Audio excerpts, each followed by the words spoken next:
Now, cheese can contain more salt than junk food, contributing to a rise in heart attack, stroke and heart failure.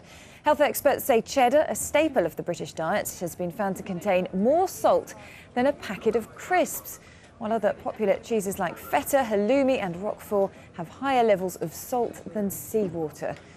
Well, the nutritionist Nicole Berberian joins me now in the studio. Good morning to you. A lot of people will be shocked by this news, actually. Was it a surprise to you just how much salt is in some of these cheeses? No, it's not a surprise to us. We know that bread, processed meats and cheese are the three major contributors to salt in the UK diet. So we know this is the case. The fact is, these are staples. They are healthy parts of a diet if they're kept in the right balance. We're not saying that you mustn't eat cheese at all. First of all, we're looking at manufacturers. Because this is such a major contributor to the staples in the UK, the manufacturers need to be looking at reducing their levels of salt. One of the things the manufacturers say is they need the salt in there because it's for technical reasons and for food safety, that's why they've got the salt in. But that's not an excuse. If there's areas that they can bring it down, that's what we're looking at, to bring it down.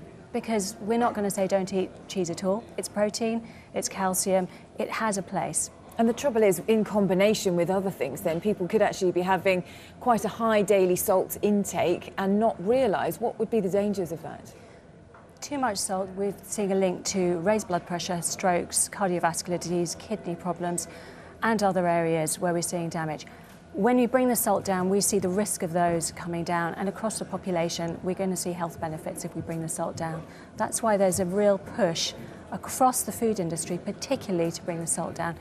The important thing about the food industry is that 75% of the salt that we get is from food outside the home. So it's not the salt that you add, it's food that you're getting outside, food in ready meals, food that's in processed food like cheese, like bread, and all your junk foods as well.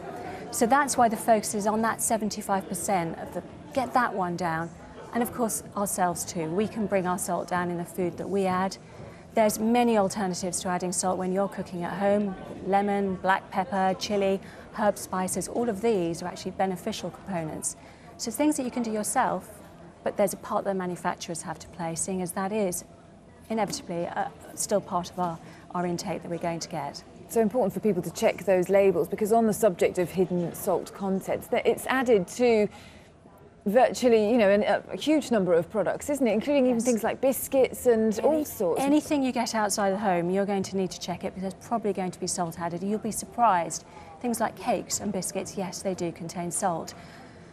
All of the obvious foods will contain salt, like the crisps, but there's the hidden things that you wouldn't expect. So check your labels. You're looking at 0.3 grams as your sort of set figure. For anything 0.3 grams or less is low in salt. So if you see that, you know that you're probably okay.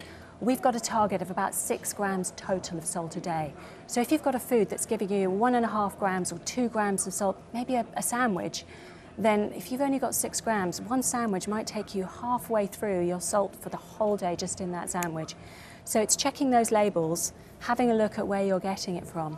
But particularly children need to watch out for the mothers and those that are shopping, because children actually have a lower salt level for their total. We've got up to 6 grams as an adult. A child might be just 2 grams of salt a day for the younger children.